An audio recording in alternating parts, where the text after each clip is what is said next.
Hey guys, this is Aaron with Pogueblades with another knife presentation. This is the AP-2. It's a variant of the AP-1. This was designed for a customer who wanted just an all-purpose knife, no fancy bolster, no fancy file work. They liked the AP-1. However, there were some things with the AP-1 that I thought needed improvement, considering the AP-1 was the very first knife I ever made. And this was made far later on into my knife making experience.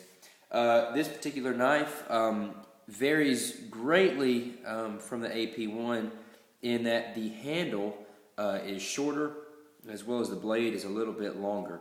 You got about a 3.5 inch handle and a 3.5 inch blade, which is a little bit longer than the AP-1 as far as the blade goes. Also, it's a wider blade with a wider secondary edge. And the reason I chose to do that was strictly due to the fact that the AP-1 had a very small secondary edge. This larger secondary edge will give less of a friction coefficient, which basically means it's easier to cut through things. It doesn't stick if you're cutting through meat or the hide of an animal or vegetation, something like that. So it's a very good all-purpose knife. The second major difference between the two knives is that this particular knife is done in D2 steel. D2 is a tool steel. It is a very, very tough steel. It's actually kind of difficult to work with if you're not used to it. You'll go through some extra sanding belts or grinding belts, and any stone bits that you have, it'll wear them out quickly if you're not careful. It gives a couple of cons, a couple of pros with it. It has a very, very high wear and tear resistance. This knife will hold an edge probably longer than any that are done in ATS-34 or 154 CM or 440C for that matter. But two things that I don't necessarily like about it.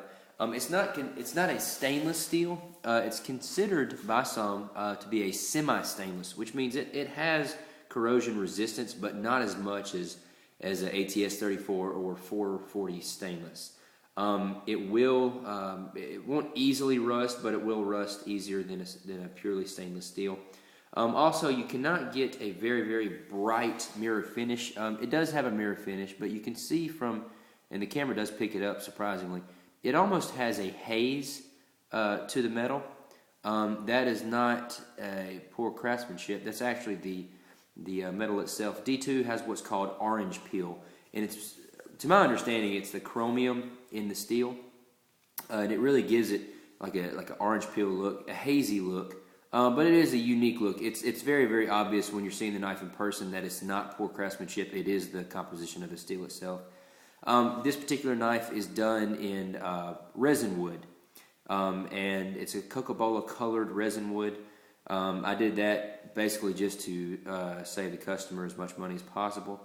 It still gives you a good look. It's still a stabilized wood, very, very tough, but it's not as high as a higher end stabilized wood. Also, this knife has a unique colored spacer. And if you can see on this camera, those are blue vulcanized spacers. And the color of the handle is, as you can see, pretty good on here. It's more of a sunburst orange to, I would say, a reddish brown. And along with that blue, it really does pop nicely, I think. This knife is, again, an all-around use knife. If you have any questions about this knife or any other knives that you've seen on my videos, if there are any questions that I did not answer for you, feel free to send me an email at pogueblades@yahoo.com or drop me a comment in the comment box. Until the next time, guys, take it easy.